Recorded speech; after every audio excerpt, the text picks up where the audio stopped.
I can't believe I'm having to show this to grown men, but they can't understand what line of sight triangles mean. Okay? But yeah, I've literally had to demonstrate a triangle in reality. The ground underneath doesn't care with line of sight. 3 points in free space are coplanar.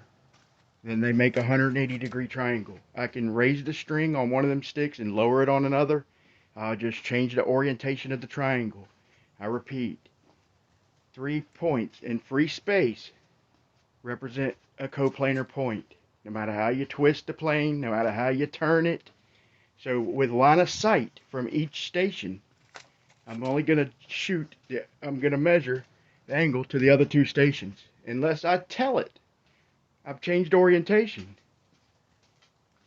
then it's going to give me 180 degrees unless I invoke excess.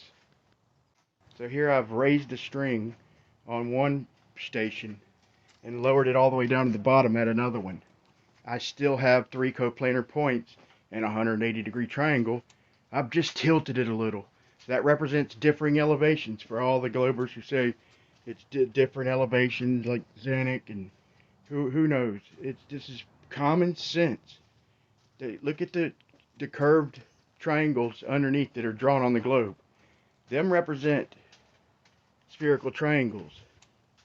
Okay, but with line of sight, as far as measuring in the real world, line of sight will never give you anything but 180-degree triangles.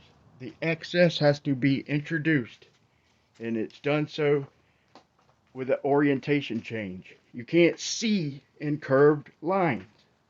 I don't know how else to put this. This should be common sense. So even if we live on a spinning space testicle, if we're dealing with line of sight from each station, then we're dealing with three coplanar points, which make 180-degree triangles. I don't know how I can put this any clearer. So this is for you, McToon, Bob the Science Guy, Larry GPS, Blue Marble Science. When you're talking to your fanboys, please include the assumptions gone into this survey. Now the argument is whether there's an orientation change or not over distance, whether or not the ground is curving. That's the debate. Okay?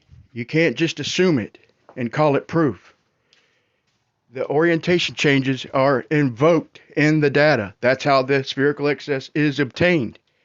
Because even if we lived on a sphere, line of sight triangles from 3 points are coplanar and 180 degrees. So just be honest with them. It's just a model, and I won't have any problem. So as long as you, MC Toon in particular, keep misleading people, routing them to your website with bad information, and not telling them the assumptions, and berating flat earthers for not paying attention to detail, I'm going to keep pointing out that it's you who are not paying attention to detail, you clown. So one last thing. Let me make a prediction. This is what they do with every other so-called globe proof.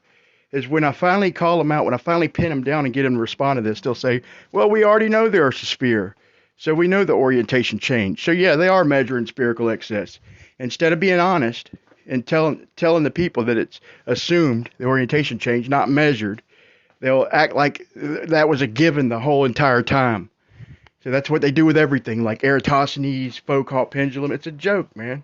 So can you please be honest, Globers? But I wouldn't hold your breath, people.